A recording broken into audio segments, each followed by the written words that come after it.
مرحبا بكم. ماتش روتور نتاع ليشيونس نتاع الكاف في نفس السياق نتاع معناها لا سكسيسيون دو ماتش. سي ان ماتش معناها سافير حسب المعطيات اللي شفناها في المباراة نتاع الذهاب ابري معناها اون بريستاسيون خلينا نقولوا بور لو مورال ما كانتش خايبة، لكن كنا نجموا نعملوا ما خير كان بامكاننا. النتيجة نعرفوها يالي ستان سكور بياج، معناها تخلي الواحد لابد باش يتعامل مع الساعة ونص كأفضل ما يكون على مستوى التركيز، نعرف شنو هي الأهداف نتاعنا. بطبيعة الحال مصيرنا بين يدينا، فريق معناها محترم منظم مليح، عنده إمكانيات معناها فنية، عنده مهارات، عند جل اللاعبين نتاعو. دونك معنا كان باش نكونوا معناتها مركزين كأفضل ما يكون وحاضرين على جميع من المستويات، سواء كان الجانب الذهني أو التكتيكي أو البدني او المهاري او سو لو بلان معناها ايموسيونيل، مع حضور معناها بتاتر يعني بوبليك لاباس بيه والمعطيات اللي عندنا في البطوله.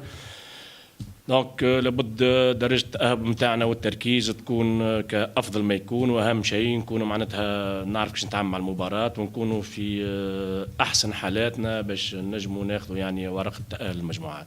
لابد معناها يكون هنالك يعني اتزان مثل ما كان مطلوب منا في المباراة الذهاب. هو كما قلنا معناتها في كل مبارياتنا وخارج أرضنا من الأشياء الإيجابية كونك تسجل في مرمى الخصم في الوضعيات هذه، فممنوع يعني قبول أهداف حتى ما نصعبش على روحنا المأمورية، ثم نتعامل مع جميع معناها الوضعيات اللي باش نعيشوها في المباراة.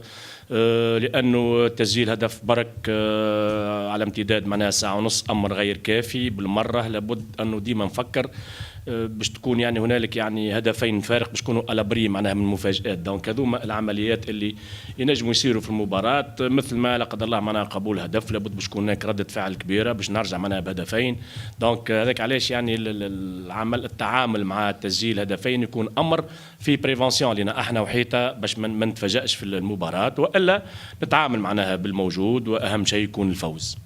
نفروا لبوان معناها من الغدوه فما نسبه معناها بين بقير وشعلة اللي تكون موجوده، لانه سي ماتش معناها مشكلي ونختاروا معناها الحاجه اللي انسب للتعامل مع المباراه. ثم مباراه ما هيش يعني بدايه، هنالك يعني بدايه ثم هنالك يعني تكميل المباراه. الجيستيون تاع الماتش مدة ساعه ونص، لابد باش نلقاو معناها الحلول ونفكر في يكون هنالك يعني توازن وفكر على مستوى الاختيارات، لانها مباراه معناتها نجم نقولوا معناها باش تكون ان شاء الله في مستوى لا باس به. شوف يعني خلينا نقولوا هذاك الفرق بين الهو نيفو بين الامور يعني العاديه. فلما نكونوا نشتغلوا في فرق كبيره وفريق كبير مثل الترجي التونسي باش يلعب على جميع الواجهات، فهذا شيء ما نعرفوه ونحاولوا نتعامل مع الوضعيه مهما كانت. ما عندناش معناها اعذار للامر هذا. اهم شيء كونه كما قلت نجهزوا انفسنا، ثم يعني ايشيونس بشيونس يعني نطويو صفحه ونتعداو معناتها.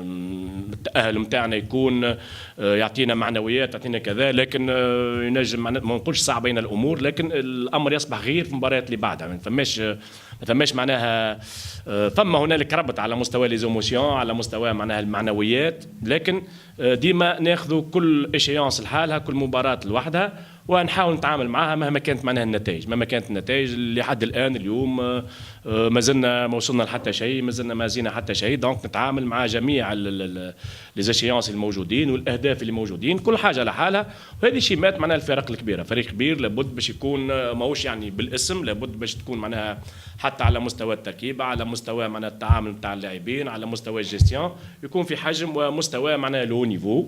وبطبيعه الحال تدخل العمليات هذه في كسب معناها الخبره للاعبين اللي موجودين، للتجارب معناها القادمه، ونستخدم نفس الشيء معناها التجارب الماضيه والتاريخ نتاع النادي اللي في بعض ما نتصور ما نذكرش، ربما تذكر انت اكثر مني شويه. المباريات هذه اللي كانت معناها في ان سكور 0-0 كانت هنالك مشاكل مع اورلاندو بيراتس مع بجايه في نفس الوقت معناها.